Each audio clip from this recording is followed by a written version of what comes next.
녹차를 줄까? 아니면 커피를 줄까? 의전아. 네?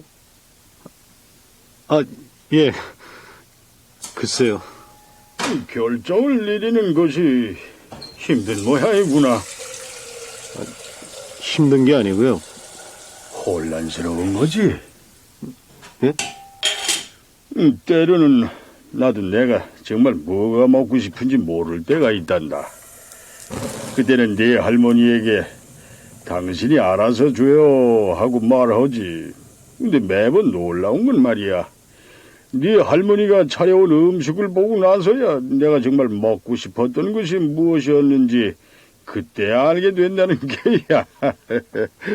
참 그 이상하지? 알았어요. 할아버지가 알아서 주세요. 좋았어. 나도 네 입에서 그 대답이 나오길 기다렸다. 사실 우리 집에는 녹차밖에 없거든. 네? 할아버지한테 제가 졌습니다.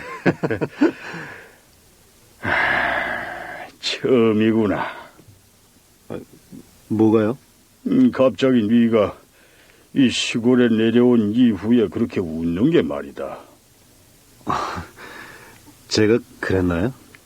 그래. 이곳에 내려와서는 별로 말도 하질 않고 세상 고민은 혼자 다 짊어지고 가는 사람 마냥 거기 앉아 창밖을 바라보는 게 네 하루 생활의 절반이다. 죄송해요, 할아버지. 그런데 제가 여기 내려온 지 며칠이나 됐죠? 오래됐나요?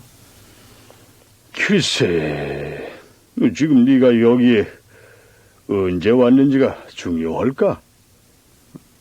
그럼요? 중요한 건 네가 언제 왔느냐가 아니라 언제 가려고 하느냐야. 오늘은 토요일이고 지금은 밤 10시가 넘었다. 교회 선생인 네가 설마 토요일 다음 날이 주일이라는 걸 모르지는 않을 테고.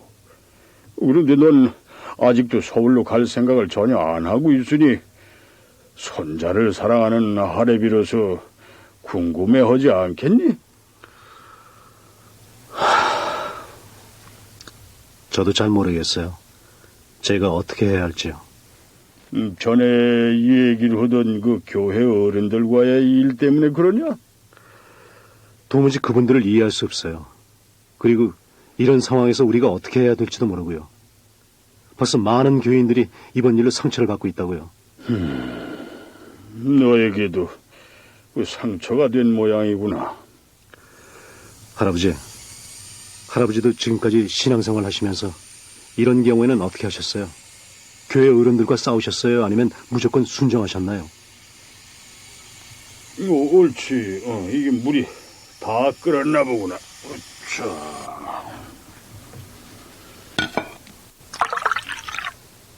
자, 마셔봐라. 이 하레비가 타주는 녹차 맛이 괜찮을 게야. 난 이 녹차를 마실 때는 왠지 그 신약보다는 구약의 말씀들이 생각나곤 한단다.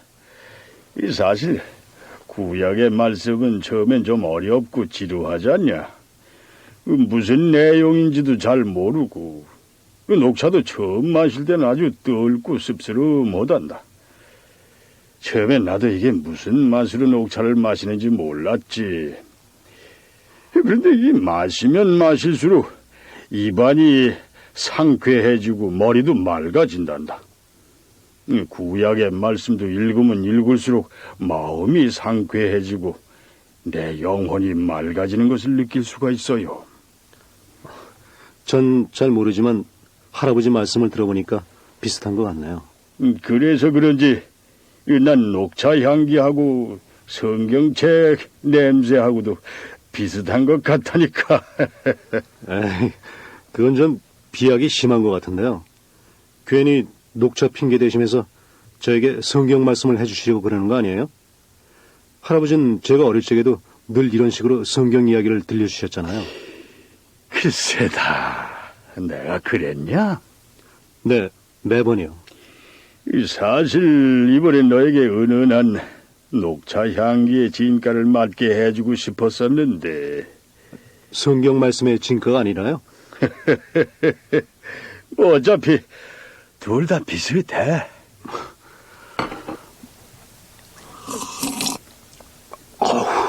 이 맛이 생각보다 떫은데요? 그 처음엔 다 그렇다니까.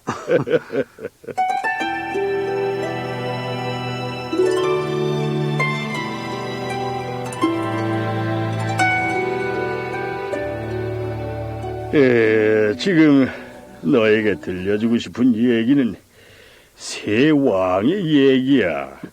새 왕이요? 그래.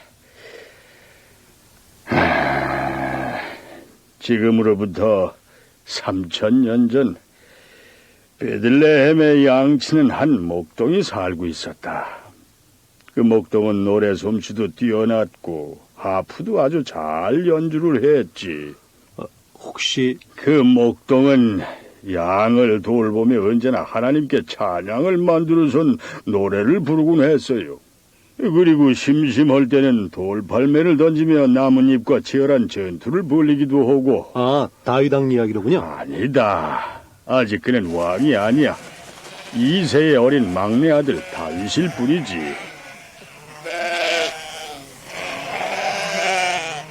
어느 날 이 어린 다윗은 살아있는 진짜 정을 만났단다. 곰이다. 내 양들이 위험해. 어린 다윗은 돌멩이를 주워 들고 그 큰 곰에게 달려갔어요. 그런데 거대한 곰 앞에서 다윗은 이상한 느낌이 들었어. 이상해. 하나도 무섭지가 않아.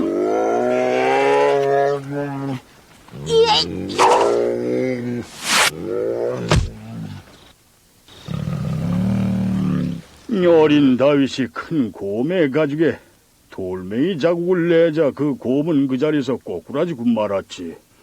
그리고 어린 다윗은 위험했던 어린 양을 품에 안고 이렇게 말했어요. 어린 양아, 난 널 지켜주는 너의 목자지만 하느님은 날 지켜주시는 나의 목자란다. 다윗! 산마 형님이 웬일이지? 다윗, 빨리 가, 빨리. 형님, 숨 좀 돌리고 말씀하세요. 어디로 빨리 가라는 거예요? 여기 있는 양들은 어떡하고요? 양들은 내가 지킬 테니까 넌 염려하지 말고 빨리 집으로 뛰어가. 어서. 집에 무슨 일이 있어요? 말해줄 시간이 없어. 어서 빨리 집으로 가. 어서. 알았어요. 너 뛰어서 가야 한다. 어린 다윗이 집에 도착하자 모든 사람이 그를 쳐다보았지. 집에는 귀한 손님이 와 있는지 그 음식을 가득 차려놨지만 아무도 먹지를 않고 서 있었어. 그리고 어린 다윗은 수염이 긴 낯선 노인을 보았어요. 사무엘 선지자. 그래. 이 어린 다윗의 눈에는 위험이 있는 한 선지자가 보였고 선지자의 눈에는 더 이상 어린 다윗이 아닌 그 누구보다도 순결한 마음으로 하나님을 사랑하는 혈색이 좋고 눈에는 총기가 넘쳐 흐르는 크고 건장한 시인 청년이 보였지. 무릎을 꿇어라. 자신의 머리 위로 기름이 부어지는 것을 느낀 다윗은 순간 어릴 적에 배웠던 것이 생각이 났어요. 사람의 머리에 기름을 붓는 것은 왕을 임명할 때 하는 거잖아. 그렇다면 이분이 지금 내게 하는 것은? 그래요. 그리고 하나님으로부터 기름 부음을 받은 다윗은 왕위에 올랐죠. 하지만 왜 저에게 다윗 왕의 이야기를 해주시는 거죠? 아니야. 그 후로 다윗은 바로 왕위에 오른 것이 아니라 10여 년의 지옥 같은 고통과 괴로움이 달았다. 그 나라에는 아직도 하나의 왕이, 미친 왕이 있었기 때문이야. 미친 왕? 사울 말인가요? 그래. 이미 하나님께 불순종했던 사울에게서 하나님의 성령이 떠나버렸고 악령이 그를 괴롭혔어요. 그때 다윗이 하는 일은 미친 왕 옆에서 그를 위해 수금으로 연주하려는 것이었지. 하지만 사울을 더욱 미치게 했던 것은 언젠가는 자신의 자리를 차지하게 될 저 늠름하고 젊고 잘생긴 다윗이라는 존재였어. 그가 정당한 방법으로 왕위에 오를지 아니면은 비열한 방법으로 자신을 죽이고 왕위에 오를지 사울은 그것을 알 수가 없었던 게야. 결국 사울은 자신을 위해 수금으로 연주하는 다윗에게 창을 던졌다. 2번씩이나. 내 저놈을 벽에 박아버리리라! 이야!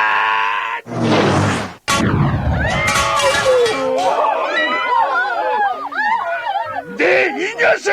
죽어라! 죽어! 잠깐만요, 할아버지. 궁금한 것이 있어요. 물론 사울은 하나님께서 분명히 기름 부은 왕이지만 지금과 같은 경우 아직도 그를 왕으로서 인정해야 하나요? 왜 웃으시죠? 갑자기 네 얼굴빛이 빛나는 것을 보니 그 막혔던 숨통이 펑 하고 뚫린 사람 같아서 그래. 네. 그래도 아직은 잘 모르겠어요. 하지만 할아버지께서 왜 저에게 이 두 왕의 이야기를 해주시는지는 조금 알 것 같은 느낌인데요. 네가 서서히 녹차의 맛을 느낀다고 생각해도 되겠지? 글쎄요. 먼저 제 질문에 대답해 주시죠. 그래, 좋아. 오늘날에도 우리들에게는 왕과 같은 존재가 있어요. 물론 의전이 너에게도 있고. 네, 교회의 어른들이 모두 그런 분들이죠. 하지만 우리들이 알고 있는 교회의 권위를 지닌 모든 어른들이 다 하나님으로부터 인정받은 자라고 할 수 있나요? 그럴 수도 있지. 그럼 아닐 수도 있다는 말씀인가요? 아닐 수도 있고. 모든 사람들이 다 분명하고 확실하다고 해도 말이야. 그럼 진짜 하나님으로부터 온 권위인지 아닌지를 어떻게 알 수가 있죠? 나도 알 수가 없어. 오직 하나님 한 분 외에는. 하지만 그래. 우리는 교회 생활을 하면서 가끔씩 이런 질문들이 떠오를 게다. 과연 이 사람이 하나님의 기름 부으신 자인가? 설령 그렇다고 해도 이 사람은 사울과 같은 자가 아닌가? 네, 바로 그거예요. 지금 우리 교회 사람들은 이 질문 때문에 힘들어하고 있어요. 누구도 어떻게 판단해야 옳은지 모르고 있다고요. 사람들은 이게 판단하기가 힘든 일이니까. 할아버지. 어냐? 물론 다윗은 사울이 던진 창을 피해 도망갔지만 그가 벽에 박힌 창을 사울에게 맞던졌다면 잘못한 것일까요? 어차피 사울은 하나님의 성령이 떠나 미친 왕이 되었고 이미 다윗은 다음 왕으로서 하나님이 기름 부은 자잖아요. 일반적인 우리의 상식으로는 당연히 창을 되돌려 던졌겠지. 불의를 대항한다는 이름으로. 오히려 사람들은 창을 던진 다윗에게 용맹스럽다, 정열적이다, 믿음의 수호자다, 정말 왕의 후보자다라고 말할지도 몰라. 예, 그렇죠. 하지만은 하나님의 사람 다윗은 그렇게 하질 않았어요. 다윗은 오히려 사울을 피하여 고통과 괴로운 생활 속으로 도망을 갔다. 수치와 굶주림의 생활들이 시작된 게지. 왜 미친 놈이야? 저리 가! 이 미친 놈아, 저리 가! 불쌍한 사람. 여보, 저 미친 사람이 그 블레셋에 걸린 골리앗을 쓰러뜨린 사람인가요? 에이, 그럼 뭐해? 지금은 남의 나라에서 저렇게 미쳐버렸는데. 저 다윗이라는 사람이 글쎄 반역을 하려다가 사울왕에게 들켜서 쫓겨다니는 거래요. 아니, 그래도 그렇지요. 사람이 어떻게 저렇게까지 미칠 수가 있어요? 오죽하면은 우리 아스기 왕의 신하들이 저 다윗을 잡아 죽이려다가 그냥 놔두었겠어. 아스기 왕이 저 다윗을 보자마자 미쳐있는 꼴이 하도 처참해서 손도 대지 않고 그냥 내보냈대요. 아우, 저 수염에 침 흘리는 것 좀 봐요. 여보, 어서 갑시다. 더 이상 못 빠지겠어요. 반역자의 저주가 무섭기는 무섭네요. 괜히 사람이 너무 잘나도요 저렇게 다윗처럼 된다니까요. 그냥 편하게 사는 것이 최고지.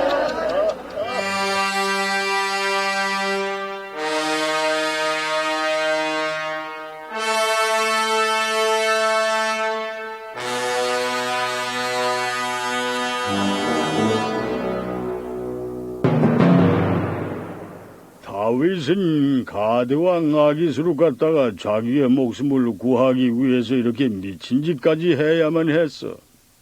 그 후로도 어둡고 춥고 곰팡이 냄새나는 동굴을 전전하며 다윗은 사울을 피해 다녀야 했지. 할아버지, 다윗이 꼭 그렇게까지 해야 했나요? 그리고 하나님은 다윗을 위해 무엇을 하고 계시는 거죠? 대부분 사람들은 그가 아주 망했다고 생각을 했지. 하지만은 하나님께서는 그 당시 다윗을 그 어떤 고통과 괴로움 속에서도 하나님 앞에 겸손하고 순종할 수 있는 깨어진 사람으로 보았단다. 깨어진 사람이요? 그래. 하나님은 사울처럼 권위와 권력으로 인하여 완고하게 굳어진 마음을 가진 자가 아닌 오로지 하나님을 향해 마음이 깨어져 있는 사람을 원하셨어요. 하나님은 언제나 다윗의 마음이 하나님을 향해 깨어져 있기를 원하셨던 게야. 그리고 다윗은 동굴 사건으로 자신의 깨어진 마음을 하나님께 보여주었지. 동굴 사건이라고요? 죄 없는 다윗을 죽이기 위해서 사울이 3천여 군사를 데리고 왕궁을 나갔을 때에 그가 동굴에서 잠자고 있는 것을 다윗과 그 부하들이 발견한 게야. 그때야말로 다윗은 정당하게 그를 죽일 수도 있는 절호의 기회였지. 하지만 어째서요? 다윗이요?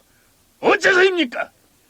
요압은 다윗의 충성스러운 부하지만은 이 순간만큼은 분노를 참질 못하고 다윗에게 대답을 다그쳤어요.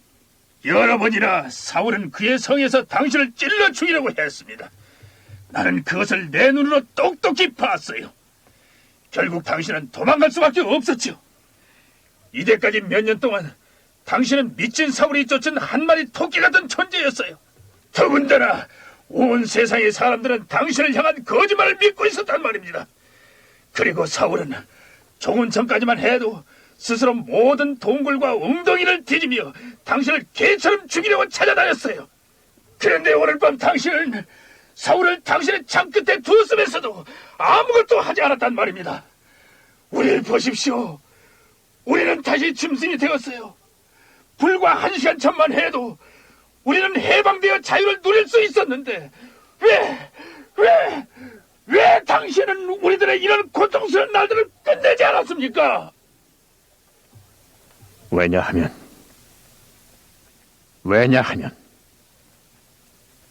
오래전 그는 위대한 왕이었어. 그리고 그를 왕으로 만드신 이는 하나님이었지 사람이 아니었단 말이야. 하여간 그는 미쳤습니다. 그리고 하나님께서는 이젠 그와 함께 하지 아니하십니다. 다윗, 제발 다윗, 언젠가는 그가 당신을 죽일 것입니다. 그래. 사울이 날 죽이는 것이 내가 사울의 방법을 배우는 것보다 나아. 사울이 날 죽이는 것이 내가 사울과 똑같은 자가 되는 것보다 낫단 말이야.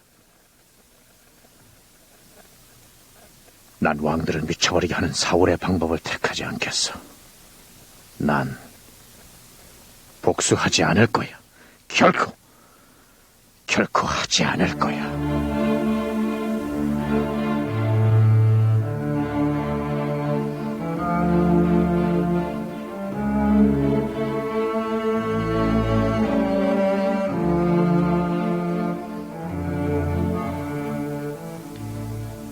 의전아, 이제 녹차 맛이 좀 어떠냐? 괜찮니? 아직도 좀 씁쓸하고 떨고요.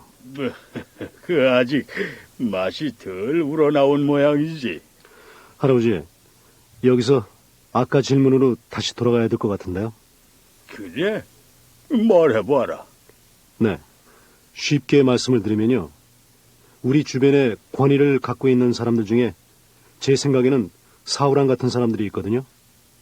그런데 그것을 확실하게 알 수 있는 방법이 있나요?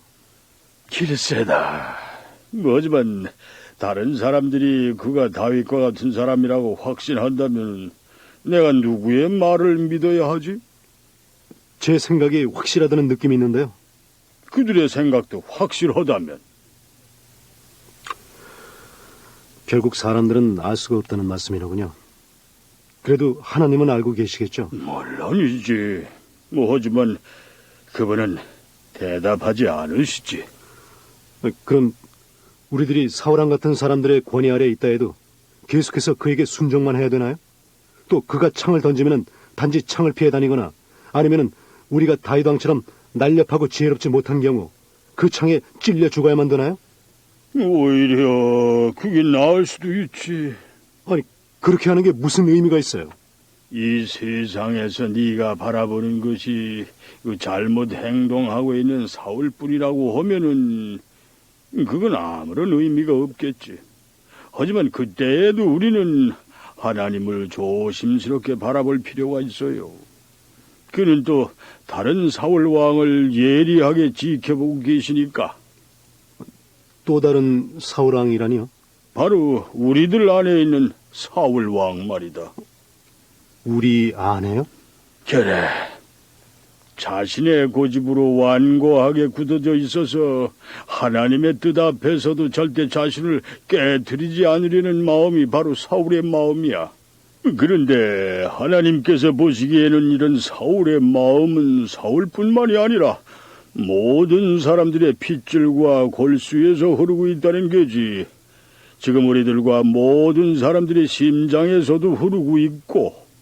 그럼 다윗의 심장에도요? 물론 젊은 다윗의 심장에서도 살아있었지.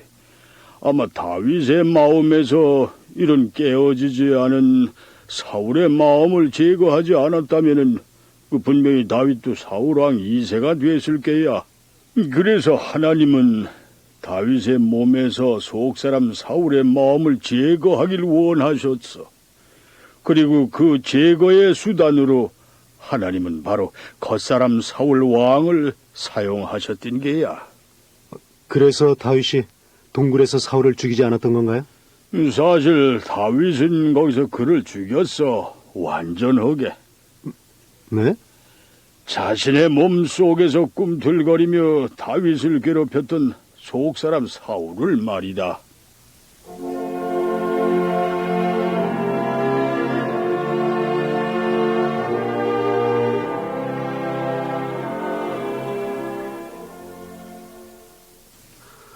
물이 다 식어서 좀 더 데워야 되겠어요. 그래. 먹을수록 녹차 맛이 괜찮은 것 같은데요. 다행이구나. 네가 인생의 맛을 조금씩 알아가니 말이다. 인생의 맛이요? 그래. 흔히 녹차의 맛을 인생의 맛에 비유하거든. 그래도 좀 떫고 씁쓸한 건 여전한데요. 당연하지. 그 맛도 인생의 일부니까. 원래 차의 그 처음 맛은 어떤 자극도 받질 못하지만은 계속해서 음미하다 보면은 쓰고 떫고 시고 짜고 달콤한 이 오미를 느낄 수 있단다. 그 5가지 맛이 인생의 맛이라는 건가요? 그래. 그리고 내가 아까 말한 대로 하나님의 말씀도 은밀하면 은밀할수록 인생의 맛을 느낄 수가 있어요. 그래서 할아버지는 녹차를 마시면 성경 말씀이 생각나시나 보죠? 벌써 물이 끓었는데요. 그래. 그럼 자, 이 한 잔을 더 마시면서 이번에는 3번째 왕에 대해서 얘기를 하자. 3번째 왕은 누구죠? 솔로몬인가요? 아니야. 그는 다윗의 아들 중에도 가장 용모가 아름답고 건장한 젊은이야. 사람들은 그를 보면서 젊었을 때의 다윗을 떠올리며 즐거워했지. 누굴 말씀하시는 거죠? 그 다윗의 셋째 아들 압살롬. 예? 그건 아버지에게 반역했던 아들이잖아요. 그래. 하지만 그 당시 많은 사람들은 그가 다윗에 이어서 왕이 될 거라고 생각을 했었다. 압살롬도 새 왕국을 위하여 스스로 왕이 돼야 한다고 생각을 했지. 그래서 그는 자신을 따르는 몇몇 추종자들을 모아서 반역을 도모하기로 시작했어요. 왕이시여, 알고 계십니까? 알고 있네. 언제부터 알고 계셨습니까? 수개월, 수년, 아마 10년 전, 아니 30년 전에 알았지. 다윗 왕이여, 저는 지금 압살롬에 대해서 말하고 있습니다. 나도 그렇다네. 그렇게 오래전에 압살롬이 반역할 것을 알고 계셨다면 왜 그를 막지 않았습니까? 나도 나 스스로에게 같은 질문을 하고 있네. 제가 대신 제거할까요? 요압, 그렇게 해서는 안 돼. 그에게 말 한마디도 하지 말게. 그를 비평하지도 말고. 누구든 그가 하고 있는 일에 대해 비판적으로 말하지 않게 하게. 분명히 말해두지만 자네는 그를 제거해서는 아니 되네. 하지만 그렇게 되면 그에게 왕국을 빼앗기게 되지 않습니까? 그렇지. 아마 그렇게 되겠지. 무슨 다른 계획이라도 있습니까? 아니, 전혀 없네. 솔직히 말해서 어떻게 해야 할지 전혀 알 수가 없어. 요압, 자네도 알겠지만 난 수없이 전투를 해왔고 여러 번 포위도 당해보았어. 대부분의 경우 난 어떻게 해야 할지 알았지. 이번 경우 내가 할 수 있는 것은 그때의 경험뿐이고 그때 내가 따랐던 방법이 지금으로서는 가장 좋은 방법이라고 생각하네. 그 방법이 뭐죠? 철저하게 아무것도 하지 않는 것.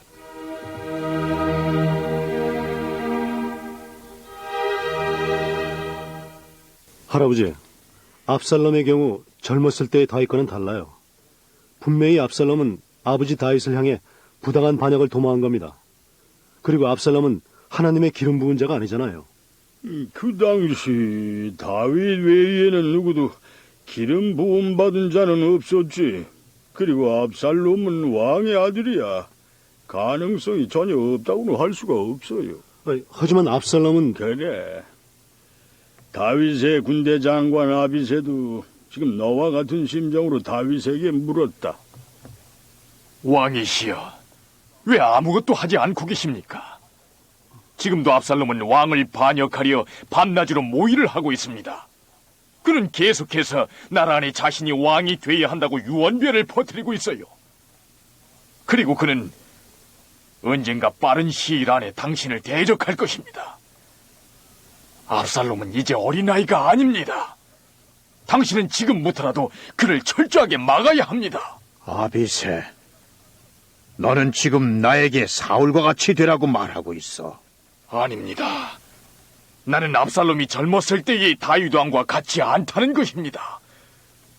그의 반역은 막아야 합니다. 아비새, 그를 막기 위해서 나는 사울이 되든가 아니면 압살롬이 되어야 해. 하지만 난 다윗이야. 나의 친구 다윗 왕이시여. 죄송한 말씀이지만 난 때때로 당신이 좀 정상에서 벗어난 것 같다는 생각이 듭니다. 그럴지도 모르지.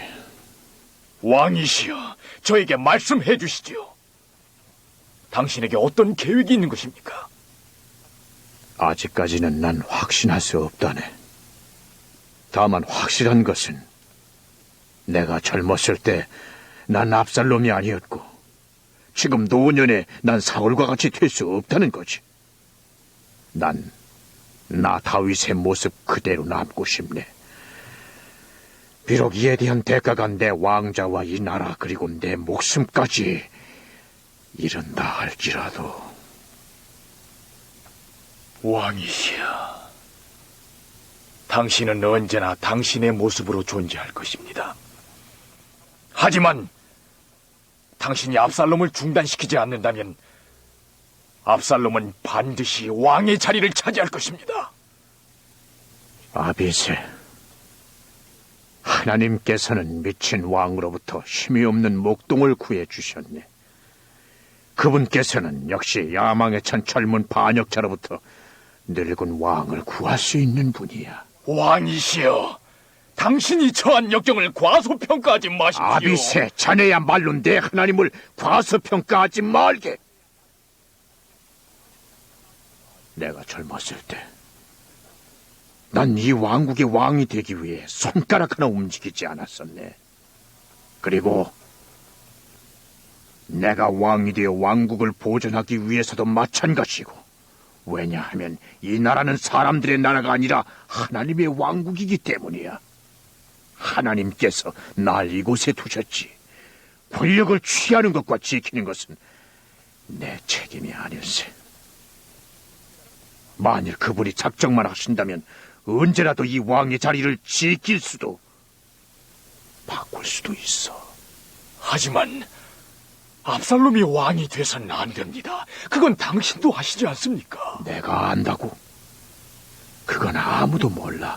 하나님께서만 아시지. 난 왕이 되려고도 또 왕으로 남아있기 위해 싸우지도 않겠네. 어쩌면 하나님께서는 나와 끝장을 내셨는지도 모르지 않아. 다윗 왕이시여, 통신관 무슨 일이요? 압살롬 왕자의 연락입니다. 그가 왕을 잠시 뵙기 원합니다. 헤브론에 가서 희생 제물을 바칠 수 있도록 허락받기를 원한다고 합니다.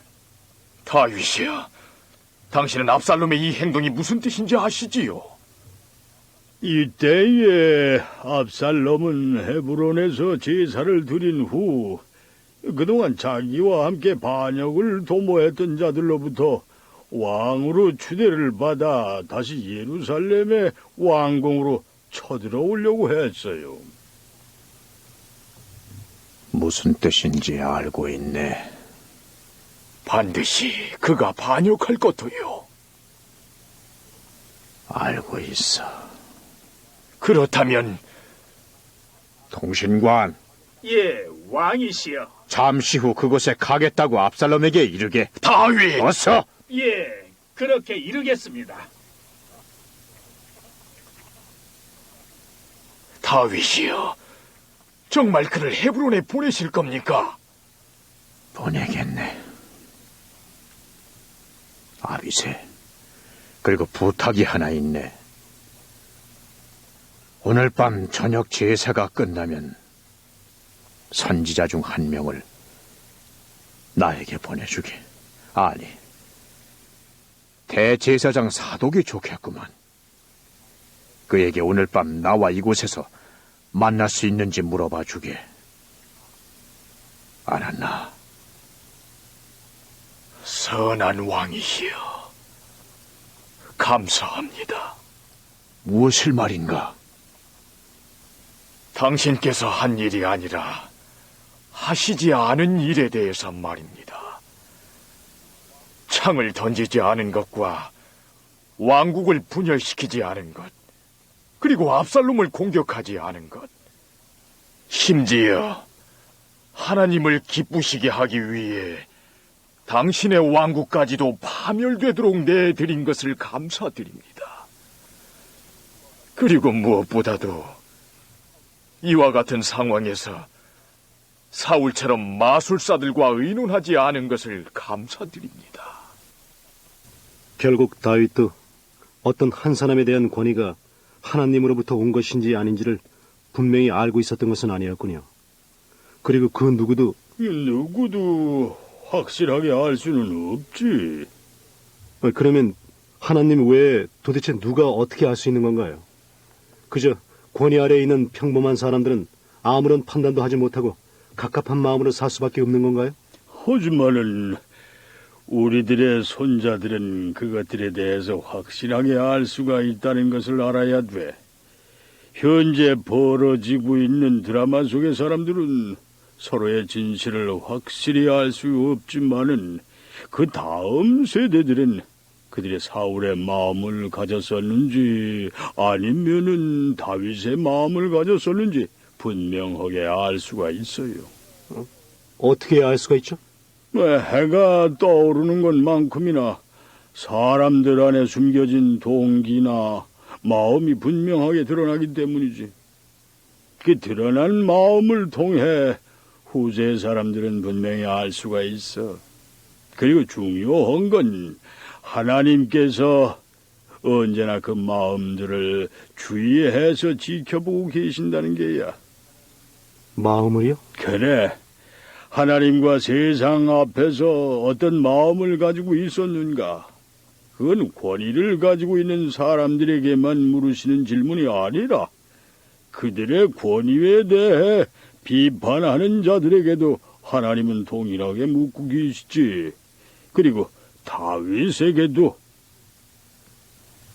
사독, 하나님께서는 오늘 밤 나를 내 마음을 시험하시려 하고 있어. 난 이런 시험들이 고통스럽소. 그리고 무엇보다도 괴로운 것은 어쩌면 하나님께서는 나와 끝장을 낼지도 모른다는 거요. 사독, 지금 내가 그것이라도 알 수 있겠소. 당신은 선한 왕이십니다. 역사상 나는 이런 질문을 하는 왕을 보지 못했습니다. 대부분의 사람들은 지금쯤 자신을 반대하는 사람들을 갈갈이 찢으려고 혈안이 되어 있었을 것입니다. 사독, 그보다 하나님과 나의 관계에 대해서 어서 말해 주시오. 예, 말씀드리지요. 하지만 저는 하나님이 왕과 끝장을 냈는지 내지 않았는지 알 수가 없습니다. 사독, 그렇다면 나에게 모세와 고라의 반역 사건에 대해서라도 말을 해주시오. 예, 그러지요. 모세는 그 상황에서 어떻게 행동을 하였소? 아시다시피 고라는 모세의 사촌이었습니다. 그런데 고라는 모세의 권위를 자기가 갖고자 하였습니다. 그리고 고라는 모세를 비난하는 동조자 252명을 찾아내는데 성공을 했습니다. 혹시 모세가 다스리던 때에 나라 안에 문제가 있었소? 어느 왕국이든 문제는 항상 있는 법이지요.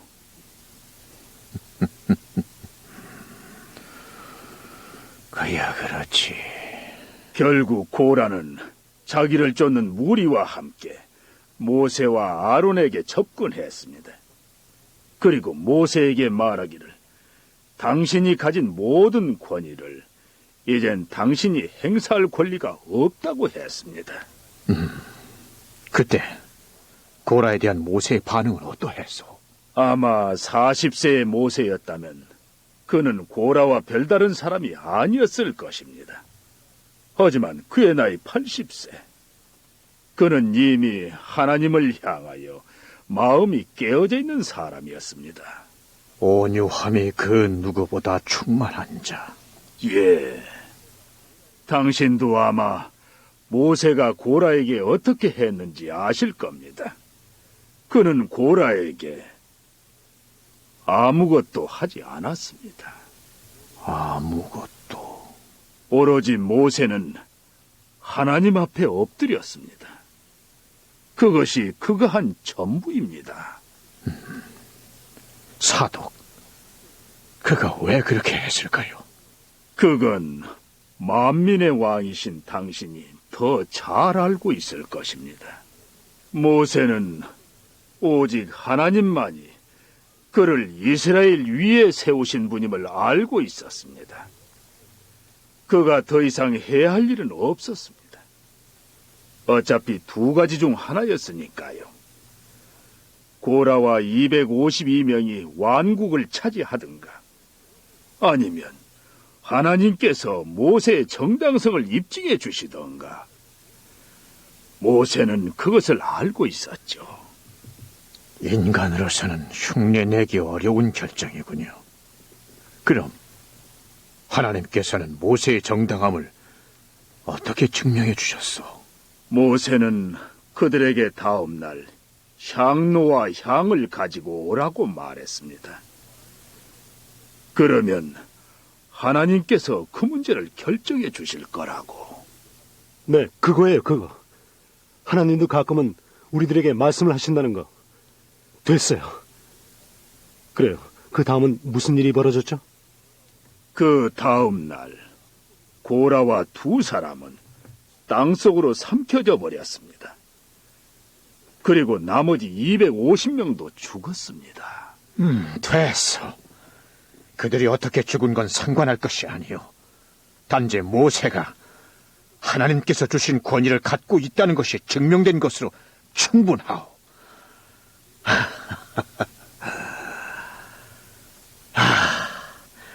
하나님께서 말씀을 하셨군요. 그래서 백성들은 누가 진정 하나님으로부터 온 권위를 가진 자인지 알게 됐고, 드디어 모세는 쉴 수도 있었겠죠. 아닙니다, 왕이여. 그는 쉴 수도 없었고 백성들은 하나님의 응답으로 만족하지 않았습니다. 아니, 뭐라고요? 바로 그 다음 날 회중들은 모세를 향해 불평을 했습니다. 아마 모세의 기도가 아니었으면 모두 다 죽임을 당했을 것입니다. 그렇게 인간들은 왕이 되기 위해 싸움을 하는군요.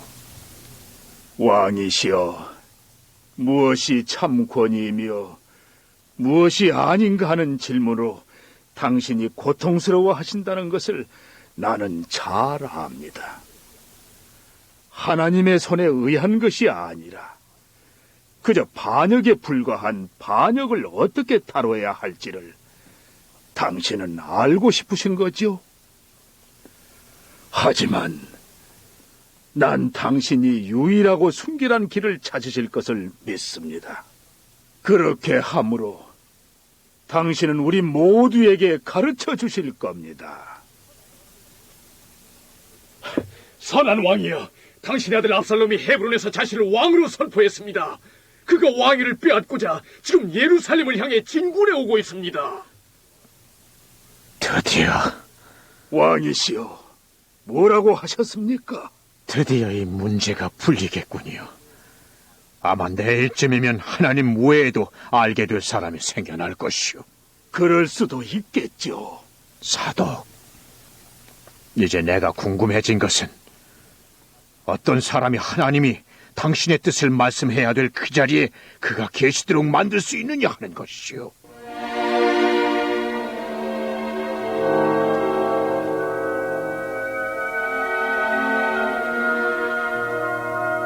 이젠 이 녹차 맛이 편안하게 느껴지는데요.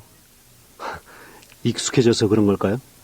하나님의 말씀이 묵상하는 사람의 마음 안으로 깊숙하게 스며들면은 그가 평안함을 얻듯이 녹차도 마시는 사람의 입안 깊은 곳까지 스며들면은 편안하고 상쾌한 맛을 느끼게 해주지.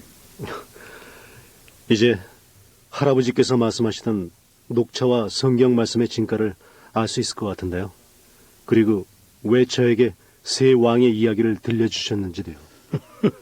그렇다면은 다행이구나. 그동안 전 교회가 하나님의 나라 안에 속해 있다는 것은 알고 있지만 교회 안에서의 그분의 다스림과 역사하심에 대해서는 무감각했어요. 나 역시 하나님을 향해 깨어지지 않은 마음을 가지고 교회 안에서 사울과 같은 어른들이나 압살롬과 같은 젊은이들을 비판하기만 했죠. 서로가 우리로서는 알 수 없는 하나님의 권위에 대해 진위만을 가리려고 했을 뿐 자신들의 마음이 얼마나 하나님 앞에서 깨어져 있는지에 대해서는 무관심했던 거예요. 그래서 그런지 난 하나님과 백성 앞에 늘 겸손하고 순결한 모습으로 깨어져 있는 다윗을 가장 존경하고 사랑한단다. 참, 할아버지. 결국 다윗이 압살롬의 반역에 대해서 어떻게 했는지 말씀해 주셔야죠. 그는 어떤 방법으로 아무것도 하지 않았어요. 너도 아마 짐작은 하고 있을 게다. 다윗이 어떻게 했는지. 마침 주사장 사독이 다윗에게 구체적으로 어떻게 행동할 건지를 물어보았어. 그러면 이제 어떻게 하시겠습니까, 왕이시여? 젊었을 때 당신은 그 형편없는 왕을 향해 아무 말도 하지 않았습니다. 이제 똑같이 형편없는 이 젊은이를 어떻게 하실 겁니까? 사독, 사실 난 이런 순간들을 가장 싫어하오. 그러나 모든 이유를 제쳐놓고 나는 내 마음을 살피면서 내 속의 개인적인 욕망들을 제거하고 있어. 난 사울 밑에서 했던 일을 할 것이오. 나는 왕국을 오직 하나님 손에 넘겨드리겠소. 이 일이 그분이 나와 끝장을 내시는 일일 수도 있겠지요.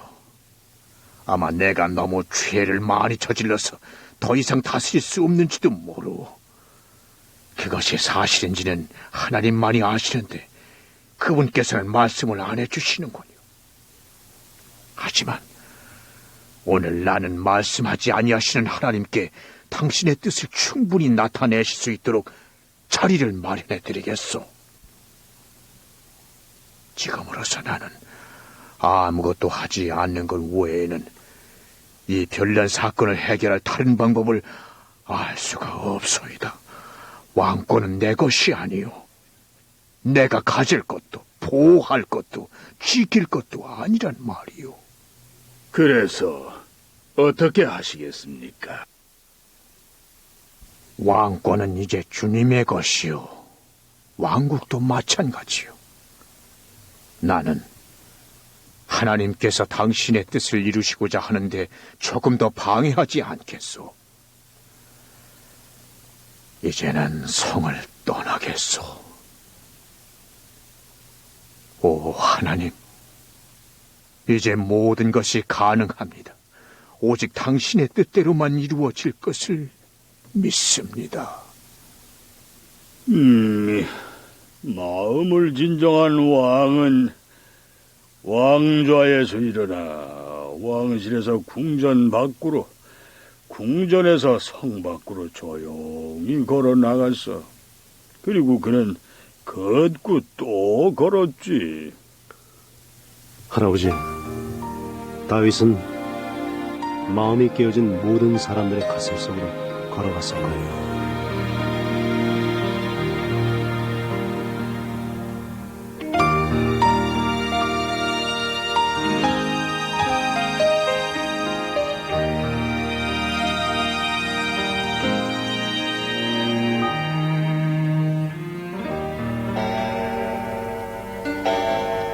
어이구, 이게 어느새 새벽 2시가 됐구나.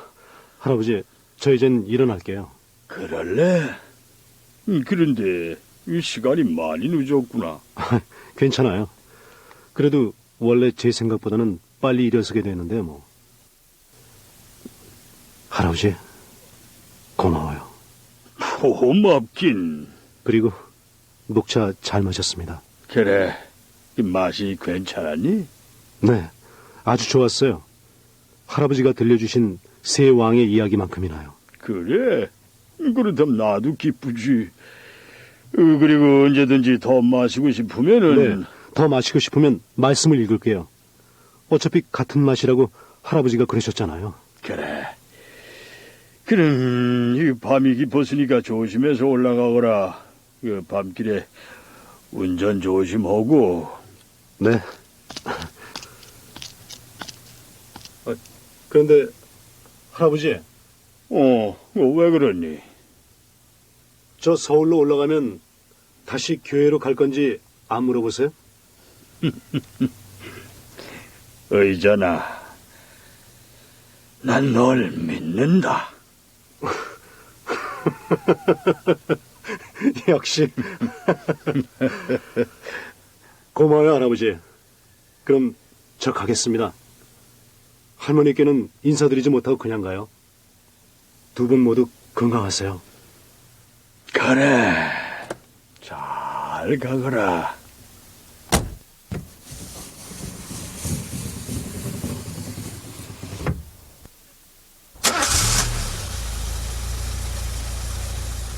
고마워요, 할아버지. 안녕히 계세요.